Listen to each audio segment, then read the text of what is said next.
നിയമസഭാ കയ്യാങ്കളി കേസിൽ CPIM-ന് തിരിച്ചടി. വനിതാ MLA-മാരെ കയ്യേറ്റം ചെയ്ത UDF MLA-മാർക്കെതിരെ എടുത്ത കേസ് ഹൈക്കോടതി റദ്ദാക്കി. മുൻ MLA AT ജോർജിനെതിരെ എടുത്ത കേസാണ് റദ്ദാക്കിയത്.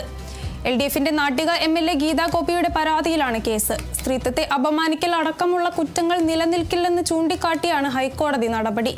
MLA-മാരായിരുന്ന K. Sivadasan Nair, Dominic Presentation, MA Wahid, AT George എന്നിവർക്കെതിരെയായിരുന്നു കേസ് എടുത്തിരുന്നത്. ഇതിൽ ജോർജ് ഒഴികെയുള്ളവരെ നേരത്തെ ഹൈക്കോടതി കുറ്റവിമുക്തനാക്കിയിരുന്നു. 2015 മാർച്ച് 13-ന് ധനമന്ത്രി KM മാണി ബജറ്റ് അവതരിപ്പിക്കുന്നതിനിടെ നിയമസഭയിലുണ്ടായ കയ്യാങ്കളിയുമായി 2023-ലാണ് UDF MLA-മാർക്കെതിരെ കേസെടുത്തത്.